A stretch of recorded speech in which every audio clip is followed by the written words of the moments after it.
दोस्तों, आज मैं आपको हनुमान जी की एक कथा सुनाने जा रही हूँ। जब बाली को ब्रह्मा जी से ये वरदान प्राप्त हुआ कि जो भी उससे युद्ध करने उसके सामने आएगा, उसकी आधी ताकत बाली के शरीर में चली जाएगी और इससे बाली हर युद्ध में अजय रहेगा। सुग्रीव बाली दोनों ब्रह्मा के औरस मतलब वरदान प्राप्त पुत्र हैं और ब्रह्मा जी की कृपा बाली पर सदैव बनी रहती है। बाली को अपने बल पर बड़ा घमंड था। उसका घमंड तब और भी बढ़ गया जब उसने करीब करीब 3 लोकों पर विजय पाए हुए रावण से युद्ध किया और रावण को अपनी पूंछ से बांधकर 6 महीने तक पूरी दुनिया घूमी। रावण जैसे योद्धा को इस प्रकार हराकर बाली के घमंड की कोई सीमा ही नहीं रही। अब वो अपने आप को संसार का सबसे बड़ा योद्धा समझने लगा था और यही उसकी सबसे बड़ी भूल हुई। अपनी ताकत के मद में चूर एक दिन एक जंगल में पेड़ पौधों को तिनके के समान उखाड़कर फेंक रहा था। हरे भरे वृक्षों को तहस नहस कर दे रहा था। अमृत समान जल के सरोवरों को मिट्टी से मिलाकर कीचड़ कर दे रहा था। एक तरह से अपनी ताकत के नशे में बाली पूरे जंगल को उजाड़कर रख देना चाहता था और बार बार अपने युद्ध करने की चेतावनी दे रहा था। है कोई बाली से युद्ध करने की हिम्मत? जो कोई रखता हो, जिसने अपनी माँ का दूध पिया हो, जो बाली से युद्ध करके बाली को हरा दे। इस तरह की गर्जना करते हुए बाली उस जंगल को तहस नहस कर रहा था। संयोगवश उसी जंगल के बीच में हनुमान जी राम राम का जप करते हुए तपस्या में बैठे थे। बाली की इस हरकत से हनुमान जी को राम नाम के जप में विघ्न होने लगी और हनुमान जी बाली के सामने जाकर बोले, हे वीरों के वीर, हे ब्रह्म अंश, हे राजकुमार बाली, क्यों इस शांत जंगल को अपने बल की बलि दे रहे हो? हरे भरे पेड़ों को उखाड़ फेंक रहे हो, फलों से लदे वृक्षों को मसल दे रहे हो, अमृत समान सरोवरों को दूषित मलिन मिट्टी से मिलाकर उन्हें नष्ट कर रहे हो। इससे तुम्हें क्या मिल रहा है? तुम्हारे औरत पिता ब्रह्मा के वरदान स्वरूप कोई तुम्हें युद्ध में नहीं हरा सकता, क्योंकि जो कोई तुमसे युद्ध करने आएगा उसकी आधी शक्ति तुम में ही समाहित हो जाएगी। इसलिए हे कपि राजकुमार, अपने बल के घमंड को शांत कर और राम नाम का जप कर। इससे मेरे मन और अपने बल का भान नहीं होगा और राम नाम का जप करने से ये लोक और परलोक दोनों ही सुधर जाएंगे। इतना सुनते ही बाली बल के मदचूर हनुमान जी से बोला, ए तुच्छ बानर, तू हमें शिक्षा दे रहा है? राजकुमार बाली को, जिसने विश्व के सभी योद्धाओं को धूल चटाई है और जिसके एक हुंकार से बड़े बड़े पर्वत भी खंड खंड हो जाते हैं। जा तुच्छ बानर, जा और तू ही भक्ति कर अपने राम वाम के। और जिस राम की तू बात कर रहा है वो है कौन? केवल तू ही जानता है राम के बारे में। मैंने तो आज तक किसी के मुंह से ये नाम नहीं सुना और तू मुझे राम नाम जपने की शिक्षा दे रहा है। हनुमान जी ने कहा, प्रभु श्री राम तीनों लोक के स्वामी हैं, उनकी महिमा अपरंपार है। ये वो सागर है जिसकी एक बूंद भी जिसे मिले वो भव सागर को पार कर जाए। बाली बोलता है, इतना ही महान है राम, तो बुला जरा, मैं भी तो देखूं कितना बल है इसकी भुजाओं में। बाली को भगवान राम के विरुद्ध ऐसे कटु वचन सुनते ही हनुमान जी को बहुत ही गुस्सा आ गया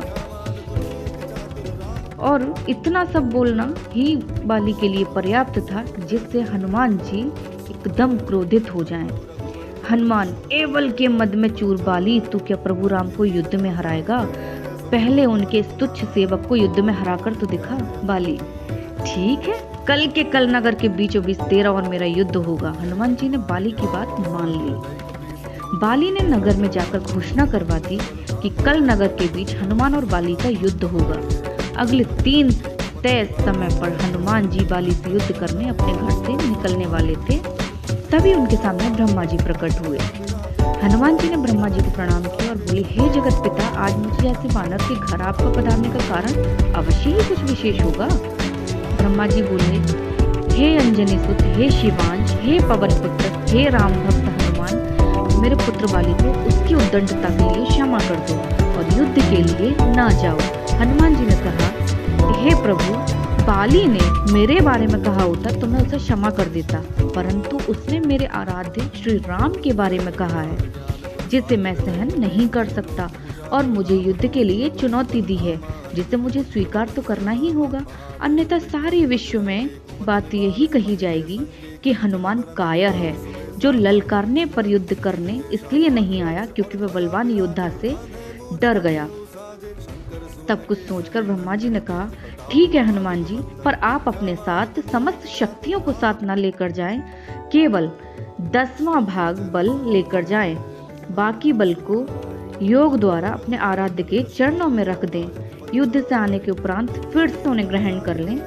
हनुमान जी ने ब्रह्मा जी का मान रखते हुए वैसे ही किया और बाली से युद्ध करने घर से निकले। उधर बाली नगर के बीच में एक जगह को अखाड़े में बदल कर हनुमान जी का बड़े ही व्याकुल होकर इंतजार कर रहा था और ललकार रहा था। पूरा नगर इस अद्भुत और 2 महायोद्धाओं के युद्ध को देखने के लिए जमा था। हनुमान जी जैसे ही युद्ध स्थल पहुंचे, बाली ने हनुमान को अखाड़े में आने के लिए ललकारा। ललकार सुनकर जैसे ही हनुमान जी ने एक पांव अखाड़े में रखा, उनकी आधी शक्ति बाली में चली गई। बाली में जैसे ही हनुमान जी की आधी शक्ति समाई, बाली के शरीर में बदलाव आने लगे। उसके शरीर में ताकत का सैलाब आ गया। बाली का शरीर बल के प्रभाव से फूलने लगा। उसके शरीर फटकर खून निकलने लगा। बाली को कुछ समझ नहीं आ रहा था। तभी ब्रह्मा जी बाली के पास प्रकट हुए और बाली को कहा, पुत्र, जितना जल्दी हो सके यहाँ से दूर चले जाओ। बाली को इस समय कुछ समझ नहीं आ रहा। वो सिर्फ ब्रह्मा जी की बात सुना और सर पर दौड़ा। 100 मील से ज्यादा दौड़ने के बाद बाली थक कर गिर गया। कुछ देर बाद जब होश आया तो अपने सामने ब्रह्मा जी को देखकर बोला, ये सब क्या है? हनुमान से युद्ध करने से पहले मेरा शरीर का फटने की हद तक फूलना, फिर आपका वहां अचानक आना और ये कहना कि वहां से जितना हो सके दूर चले जाओ, मेरे कुछ समझ नहीं आया। ब्रह्मा जी बोले, हे पुत्र, जब तुम्हारे सामने हनुमान जी आए तो उनका आधा बल तुम्हें समा गया। तब तुम्हें कैसा लगा? बाली, जैसे मेरे शरीर में शक्ति के सागर की लहरें आ गई हों। ऐसा लगा जैसे समस्त संसार मेरे तेज का सामना कोई नहीं कर सकता, पर साथ ही साथ ऐसा लग रहा था जैसे मेरा शरीर अभी फट पड़ेगा। ब्रह्मा जी बोले, बाली, मैंने हनुमान जी को उनके बल का केवल 10वां भाग ही लेकर तुमसे युद्ध करने को कहा, पर तुम तो उनके 10वें भाग के आधे बल को भी नहीं संभाल सके। सोचो, यदि हनुमान जी अपने समस्त बल के साथ तुमसे युद्ध करने आते तो उनके आधे बल से तुम उसी समय फट जाते जब वो तुमसे युद्ध करने को घर से निकले थे।